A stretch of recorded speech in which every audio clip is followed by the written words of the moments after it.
A situação complicou para o filho do presidente Lula? Pode-se dizer que a situação ficou mais complicada, pode-se dizer que as investigações estão avançando, pode-se dizer que essas descobertas, elas agravam um pouco as circunstâncias, mas ainda não se pode dizer, Fabiola, que há caracterização de crime, entende? Isso tem que ser objeto de investigação, as investigações precisam se aprofundar, se estender no tempo e encontrar, se for o caso, elementos de conexão que forjem o que chamamos de nexo de causalidade, o nexo causal, que demonstre que uma dada ação ou uma dada omissão esteve ou estiveram vinculadas a um determinado resultado que possa caracterizar uma prática infracional penal, ou seja, uma prática criminosa, que possa caracterizar um crime. Por ora, nós estamos na sede de especulações. Esses atores que estão aparecendo na cena alegam que não tiveram participação, é natural que aleguem, a ninguém é dado o dever de imputar fato criminoso a si mesmo e, portanto, esse dever de revelação do caminho do comportamento delituoso é dado ao próprio Estado, através das investigações. Mas, a priori, nós temos, neste momento, um avanço dos fatos, mas ainda caracterizando especulações que não definem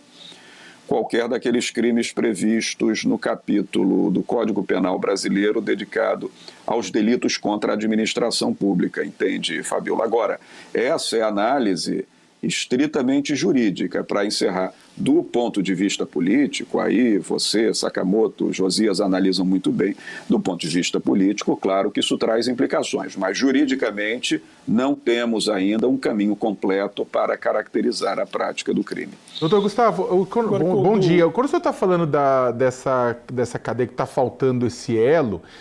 para caracterizar, nesse caso, faltaria, por exemplo, que a lobista na relação com o Fábio Luiz, na relação com o Marcola, que era chefe de gabinete, e essa cadeia de fatos agindo para, por exemplo, a aprovação de determinada medida, para ganhar algum benefício, para alguma mudança no ministério, para apresentação de portaria, de lei, de autorização, ou seja, falta, no caso, a conexão seria um ato do Poder Executivo nesse sentido? Quando eu falo que falta ainda matéria probatória, Sakamoto, é no sentido de fazer análise estritamente jurídico-penal. Como eu sempre tenho dito aqui nas nossas conversas, o direito penal é a cidadela mais avançada da repressão estatal. Não é? Porque existem infrações, existem ilícitos que são meramente administrativos, mas que não têm uma caracterização de ilícito penal.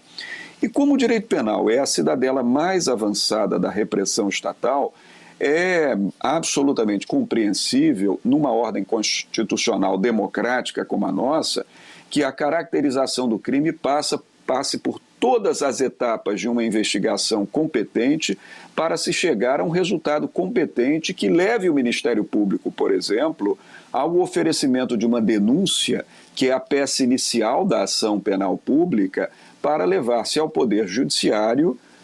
o pedido de instauração de uma ação penal pela prática do crime. Então, ainda que tudo isso tenha uma relevância política e tenha uma relevância social, do ponto de vista jurídico-penal, aquele ato praticado pela autoridade, aqui eu respondo ao teu questionamento, aquele ato praticado pela autoridade administrativa do Estado, um ato, por exemplo, de celebração de um contrato, de emissão de um determinado empenho, de pagamento de uma determinada verba, esse ato não basta que tenha sido